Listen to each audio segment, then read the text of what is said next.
A white mobster walked into Harlem thinking he could take whatever he wanted. He had guns, money, political connections, and the full backing of the Italian mob. What he didn't have was respect for the people whose streets he was trying to steal. And that mistake would cost him everything. This is the story of Dutch Schultz, one of the most violent, ruthless gangsters in American history, and his war with Harlem. It's the story of how Bumpy Johnson and the black community fought back. And it's the story of a battle that would define Harlem's future and prove that some things can't be bought, bullied, or taken by force. If you're here for real history, the battles our ancestors fought that textbooks won't tell you about, subscribe right now. We're diving into one of the bloodiest turf wars in black history, and you don't want to miss a single episode in this Harlem series. The 1930s were a brutal time in Harlem. The Great Depression had crushed the economy. Unemployment was sky high, especially for black folks who were always the last hired and first fired. Families were struggling to eat. Evictions were constant.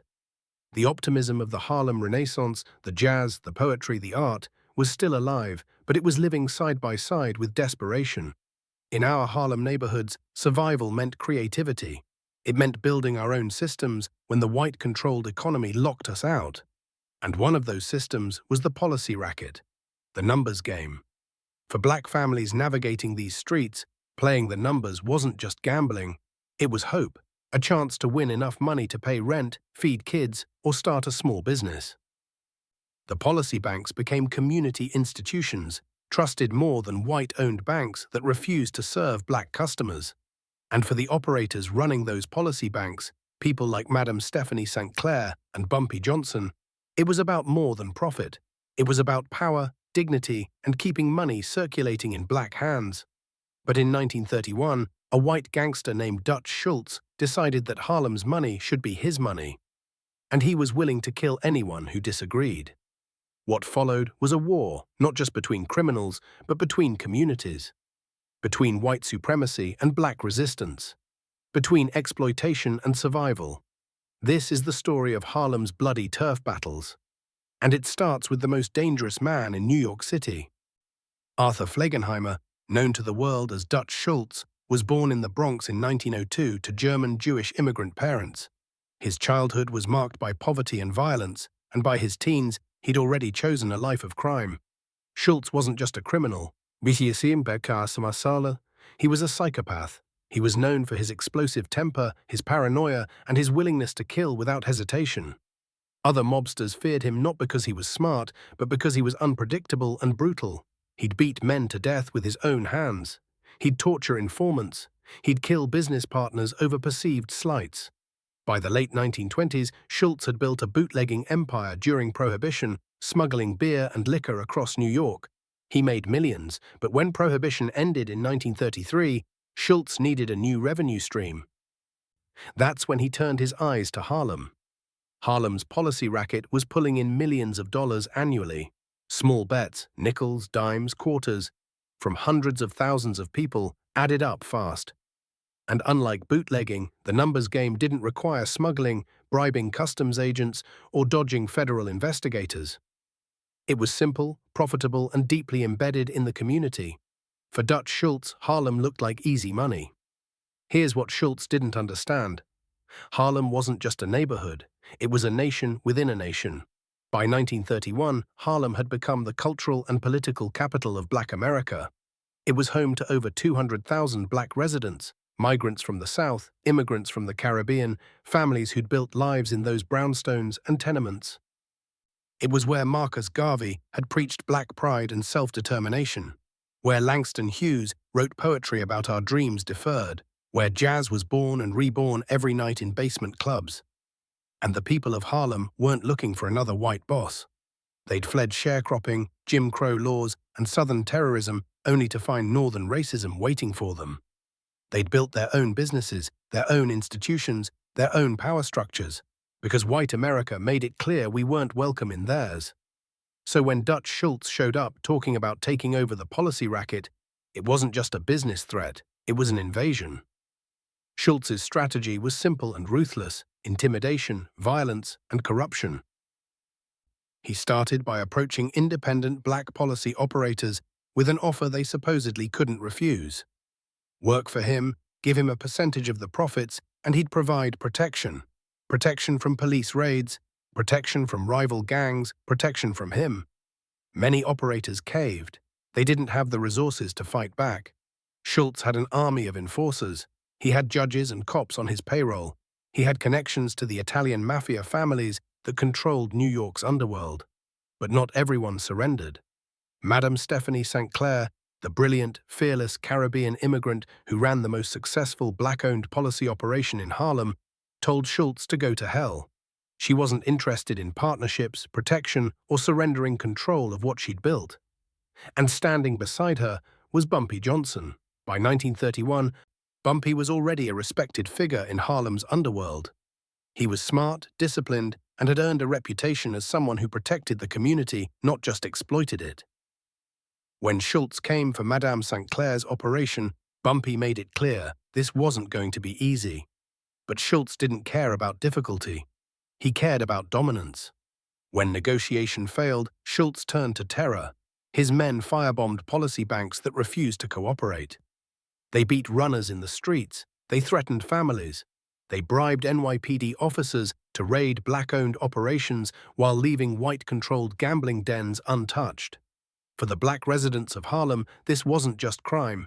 It was racial violence with a business card, and the community started looking to Bumpy Johnson for answers. If this story is hitting different than what you learned in school, hit that like button. It helps us bring more untold black history to light. Bumpy Johnson understood something that Dutch Schultz didn't. You can't win a war in Harlem without the community's support. Schultz had money and muscle, but Bumpy had something more valuable: trust. He'd grown up on Harlem's streets. He knew the shopkeepers, the preachers, the mothers, the hustlers.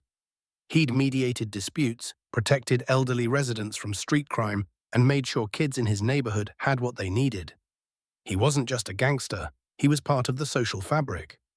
So when Schultz's men started terrorizing Harlem, Bumpy didn't just fight back with violence, he organized. Bumpy began coordinating with other black operators who were fed up with Schultz's intimidation.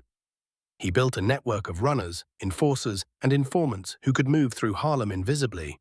He fortified policy banks, moving operations to secret locations that changed frequently.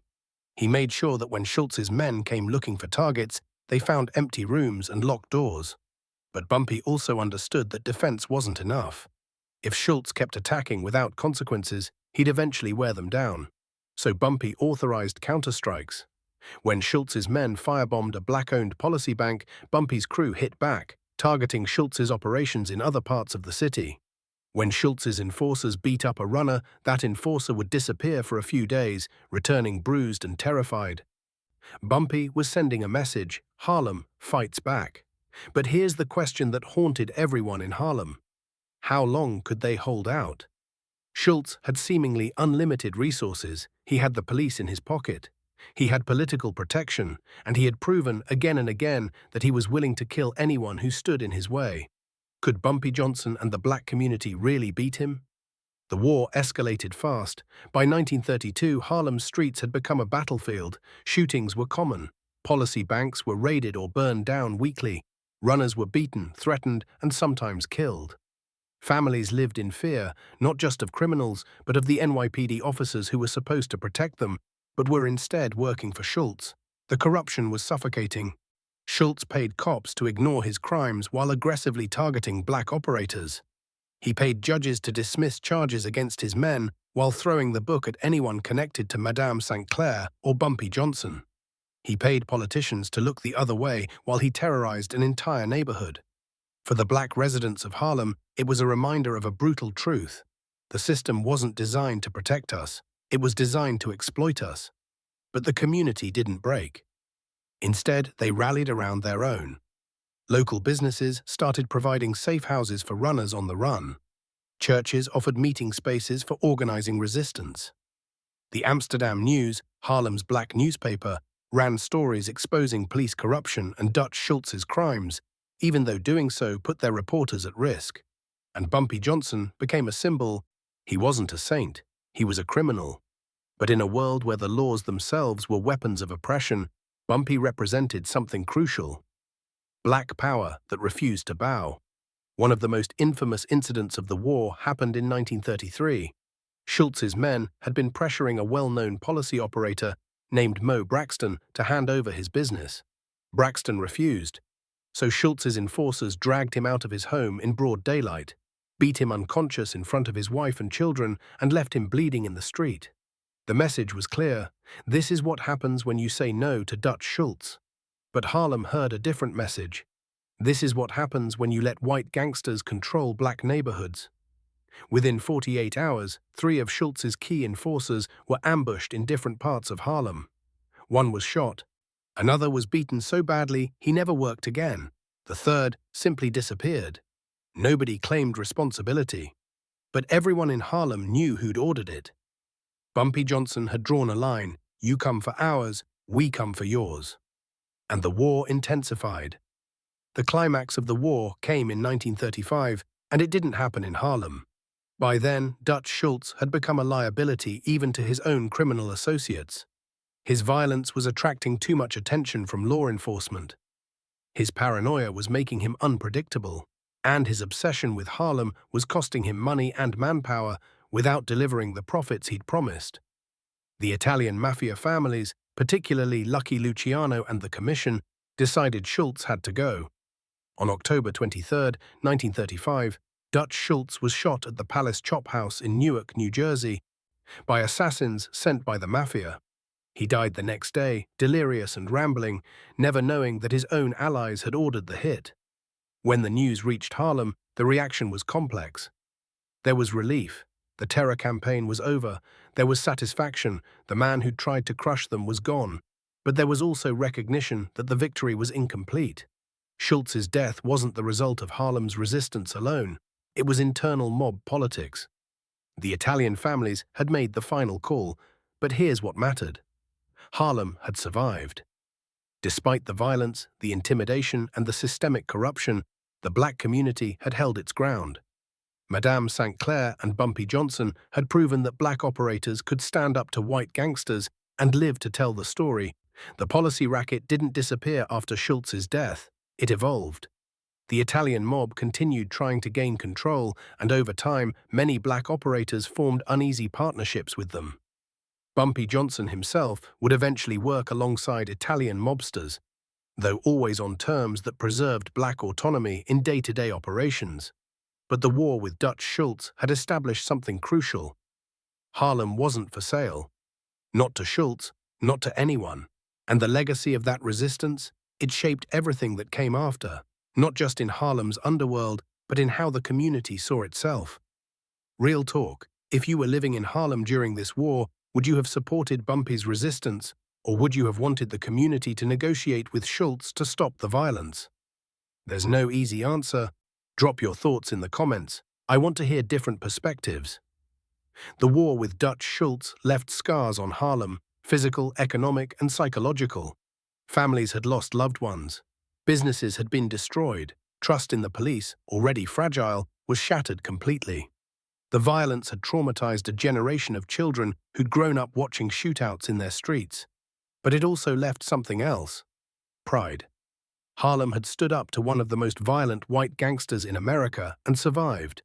The community had proven that black people could organize, resist, and protect their own interests, even when the system was stacked against them. Bumpy Johnson emerged from the war as a legend. He wasn't just feared, he was respected. And that respect wasn't just about violence. It was about intelligence, loyalty, and the willingness to fight for his community when no one else would. In the years that followed, Bumpy would continue rising through Harlem's underworld. He'd form strategic alliances with Italian mobsters, always ensuring that black neighborhoods maintained control over their own operations. He'd become known as the Godfather of Harlem, a title that reflected both his criminal power and his role as a community protector. Madame Stephanie St. Clair, exhausted by years of legal battles and street warfare, eventually stepped back from active involvement in the policy racket. But she never stopped fighting. She spent her later years as an activist, continuing to expose police corruption and advocate for black rights.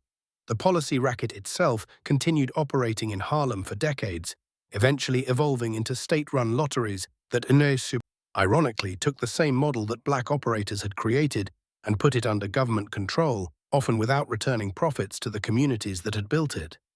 But the memory of the war with Dutch Schultz remained. It became a story passed down through generations, a reminder that our ancestors didn't just survive oppression, they fought back. Sometimes with words, sometimes with organization, and sometimes with violence. It was complicated, it was messy, it was morally ambiguous, but it was real.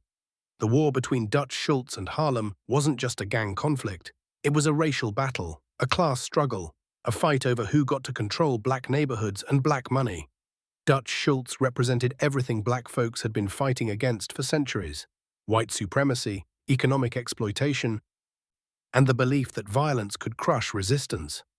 Bumpy Johnson and the Harlem community represented something different: refusal, resilience, the determination to protect what was theirs even when the odds were impossible. Were they perfect? No. Did they break laws? Absolutely. Did their actions cause harm? Yes. But in a country where the laws themselves were designed to oppress black people, their resistance was survival. Their criminality was rebellion. And their legacy is proof that our people have always fought back, in every way necessary. The war with Dutch Schultz ended in 1935, but the fight for Harlem's dignity, autonomy, and power, that fight continues. Every time we build black-owned businesses, every time we organize against police brutality, every time we refuse to let systems crush us, we're channeling the same spirit that drove Bumpy Johnson and the Harlem community to stand up to Dutch Schultz. Their story isn't just history. It's a blueprint, a reminder, a call to arms. And it's ours to remember, honor, and build upon.